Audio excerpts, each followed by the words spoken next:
Allahu Akbar, Allahu Akbar.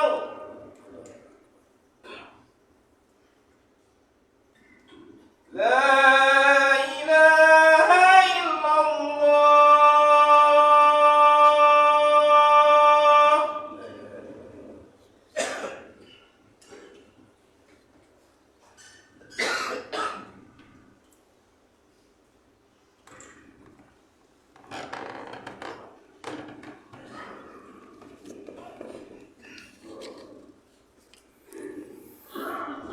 Innal hamdalillah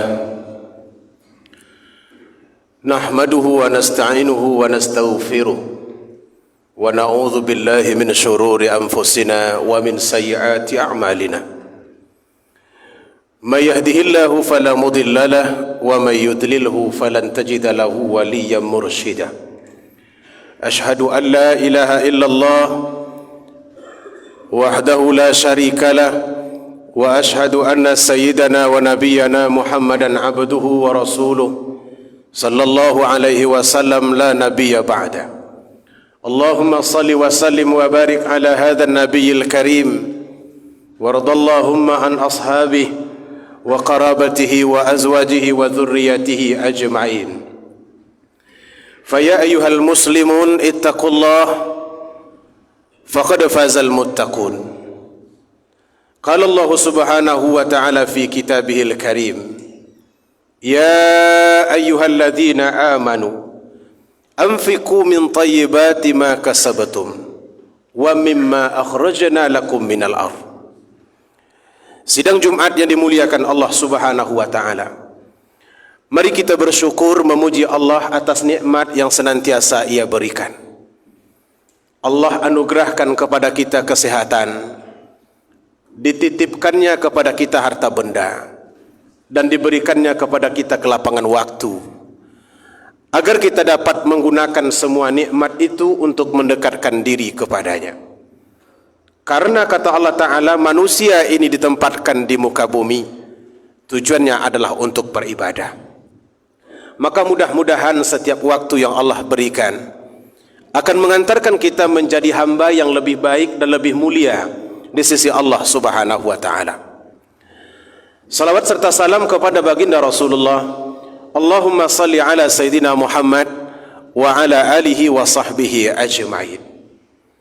Mari kita bertakwa kepada Allah, melaksanakan semua perintahnya dan menjauhi seluruh larangannya. Sebab Allah tidak akan memerintahkan satu perbuatan melainkan karena ada manfaatnya bagi kita. Dan Allah tidak akan melarang kita dari satu perbuatan kecuali karena ada mudaratnya bagi kita. Allah yang menciptakan manusia, Dia tahu apa yang membuat kita resah, Dia tahu apa yang membuat kita menderita. Maka diturunkannya hukum agama, aturan-aturan hidup yang lengkap, agar kita menemui kebahagiaan di dunia dan mudah-mudahan juga kita bahagia di akhirat. Sidang Jumat yang dimuliakan Allah Subhanahu wa taala, zakat merupakan salah satu kewajiban mutlak yang tidak boleh kita lupakan. Karena ia, kata Nabi, merupakan salah satu dari tegaknya agama. Sering dibacakan kepada kita hadis berkaitan dengan itu. Buniyal Islam ala khamsin. Agama ini tegak karena 5 sebab. Karena salat yang kita kena, syahadah yang kita lakukan. Karena salat yang kita kerjakan, karena ibadah puasa yang kita tunaikan, dan karena zakat yang kita laksanakan. Terakhir kata Nabi, karena haji yang dilaksanakan oleh umat Islam. Bila kita amati, ini bukanlah pilihan. Ini adalah satu kompilasi yang tidak mungkin dipisahkan antara satu dengan yang lain. Mengapa Allah Subhanahu wa taala membuat salah satu di antara tiang agama ini adalah zakat? Allah menginginkan agar manusia ini, terutama orang-orang beriman itu, hidup bukan hanya sebagai penghamba, tapi hidup juga sebagai pemberi. Islam tidak mengajarkan kita untuk beribadah secara pribadi, tapi dia juga mengajarkan kepada kita ibadah secara sosial. Bahkan dalam waktu-waktu tertentu, bahkan sosial itu lebih dituntut.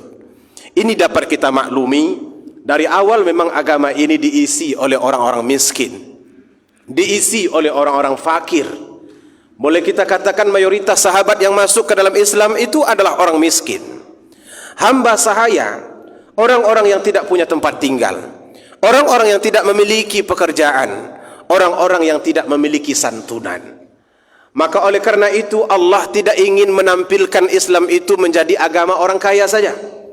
Karena itu Allah turunkan satu syariat, sujud kalian kepada Allah Ta'ala dalam ibadah, ucapkan syahadat dengan lidah dan hati, tapi jangan lupa aplikasikan itu di dalam kehidupan dalam bentuk memberi kepada orang lain. Bahkan ini dijadikan oleh Allah Subhanahu wa Ta'ala sebagai satu kewajiban. Sidang Jumat yang Allah muliakan, di antara zakat yang perlu kita tunaikan itu adalah zakat profesi. Profesi ini maksudnya pekerjaan yang menghasilkan kekayaan.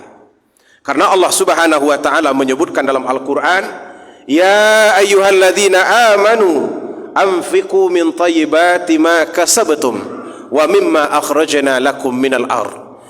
Wahai orang yang beriman, infakkanlah dari penghasilan-penghasilan yang baik yang telah kalian dapatkan, dan dari buah-buahan yang telah kami keluarkan dari bumi untukmu.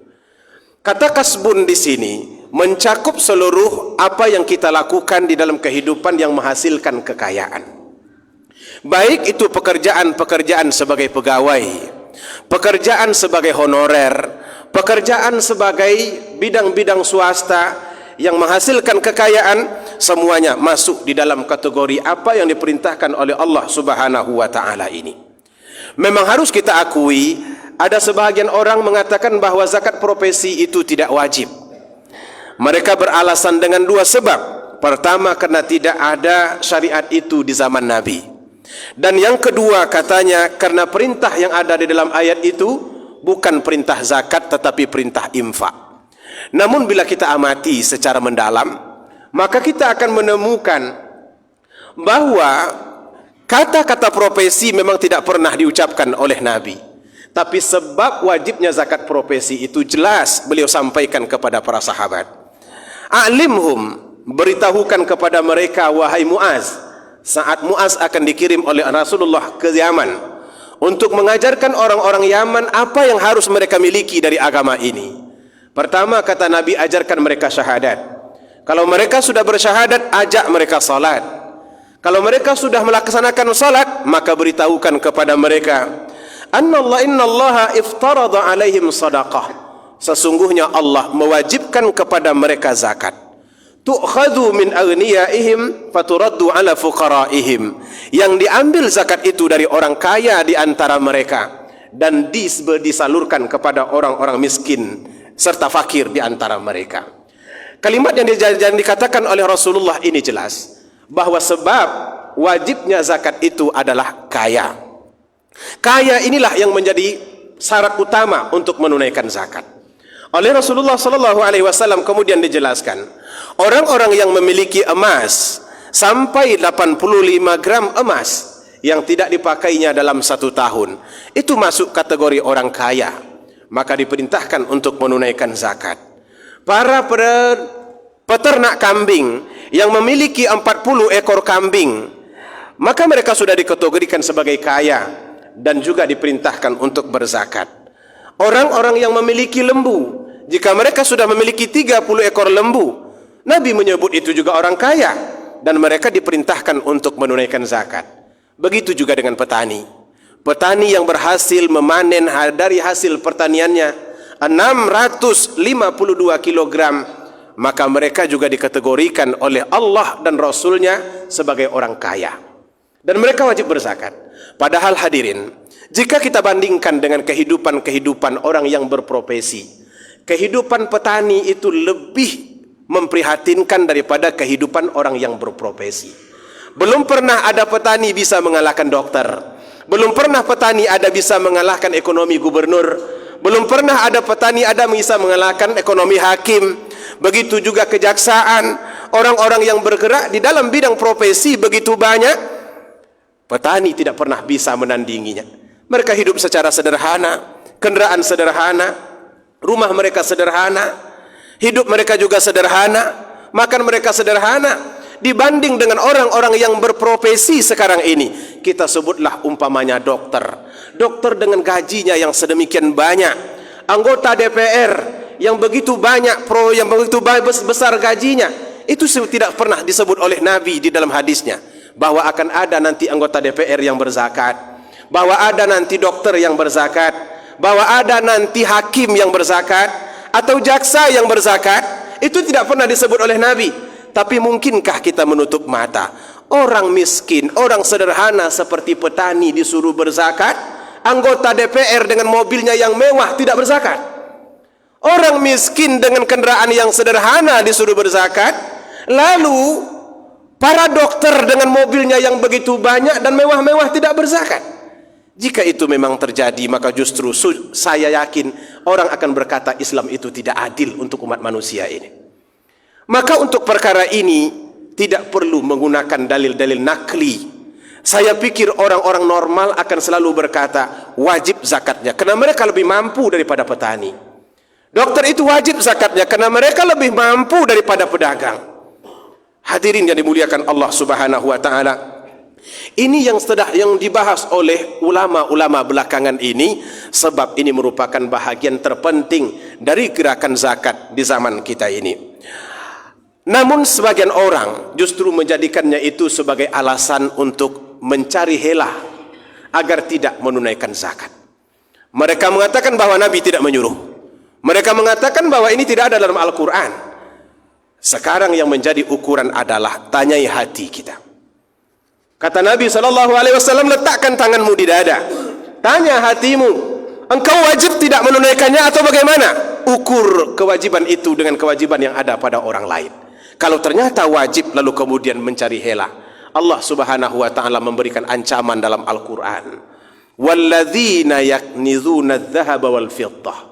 Orang-orang yang menyimpan emas dan perak, wala yunfikunaha fi sabilillah, dan dia tidak menafkahkannya di jalan Allah, fabashshirhum bi'adzabin alim, maka berikan kabar gembira kepadanya, bisikkan kepadanya, Allah menunggumu dengan azab yang pedih.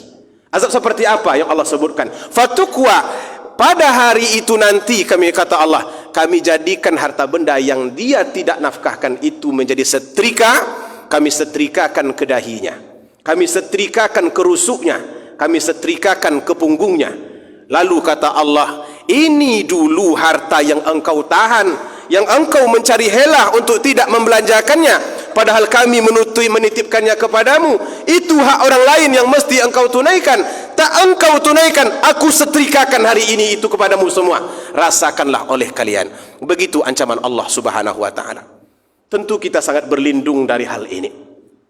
Maka oleh karena itu, sidang Jumatnya dimuliakan Allah Subhanahu wa taala, hal ini perlu kita yakini sebagai sebuah kewajiban. Hari ini kalau kita melihat begitu banyak orang-orang yang sebetulnya memiliki harta pada orang lain, hanya karena zakat itu tidak ditunaikan oleh sebagian umat, harta itu tidak sampai kepada mereka. Anak-anak jalanan begitu ramai, orang-orang tua yang meminta begitu ramai, anak-anak yang berjualan begitu ramai. Kita berada di tempat yang selalu kita saksikan hal itu terjadi di depan mata kita. Pada dasarnya mereka tidak perlu seperti itu. Kalau setiap orang-orang mampu dalam agama ini mengulurkan tangannya, menunaikan zakatnya, maka anak-anak itu tidak perlu menjual koran di lampu merah, dan tak perlu juga orang-orang tua itu mendorong angkong dari pagi sampai malam. Tidak juga perlu orang-orang mencari barang bekas, meletakkannya di dalam goni, lalu kemudian mereka pikul dari satu tempat ke tempat yang lain, karena sebetulnya Islam itu sudah menjamin kehidupannya. Maka oleh karena itu, mari kita sama-sama tunaikan zakat kita. Insya Allah dengan menunaikan zakat, Allah tidak akan pernah mengurangi harta benda kita. Sebagian orang mungkin berfikir bahwa harta bendanya akan kurang kalau dizakatkan. Itu adalah bisikan setan. Asyaitanu ya'idukumul faqara. Syaitan itu menjanji-janjikan kefakiran. Jangan kalian tunaikan, kalau kalian tunaikan kalian akan fakir. Hati-hati, itu adalah bisikan setan. Allah menyebutkan itu dalam Al-Quran secara jelas. Tujuannya adalah agar kita tidak memberi, lalu kemudian semuanya akan menjadi tanggung jawab kita. Allah Subhanahu wa taala berjanji dalam Al-Qur'an, "Matsalul ladzina yunfiquna amwalahum fi sabilillah, kamatsali habbatin ambatat sab'a sanabila fi kulli sumbulatin mi'atu habbah." Perumpamaan orang yang menafkahkan hartanya di jalan Allah sama seperti orang yang menanam sebiji benih. Dari sebiji benih itu tumbuh 7 tangkai. Dan di setiap tangkai tumbuh 100 biji. Karena itu kita tidak akan pernah menemukan orang yang rajin bersedekah, lalu kemudian dia menjadi miskin karena sedekahnya. Kita tidak akan pernah menemukan dalam hidup orang yang berzakat, lalu kemudian menjadi miskin karena zakatnya. Hari ini zakat itu dan sedekah itu sudah diyakini. Bukan hanya oleh orang Islam, non-Muslim pun juga yakin bahwa zakat dan sedekah itu bermanfaat untuk mengembangkan perekonomian mereka. Mudah-mudahan apa yang kita sampaikan ini dapat menjadi renungan bagi kita, terutama bagi orang-orang yang sudah mampu untuk menunaikan zakat. Keluarkanlah harta itu dari harta kita, biarkan kita menikmati harta yang bersih. Itulah makna zakat yang disebutkan oleh Allah dalam Al-Quran. Khudh min amwalihim sadaqatan tutahhiruhum wa tuzakkihim biha. Ambillah harta mereka sebagai zakat untuk membersihkan diri dan membersihkan harta mereka. Fa'tabiru ya ulil absar la'allakum turhamun.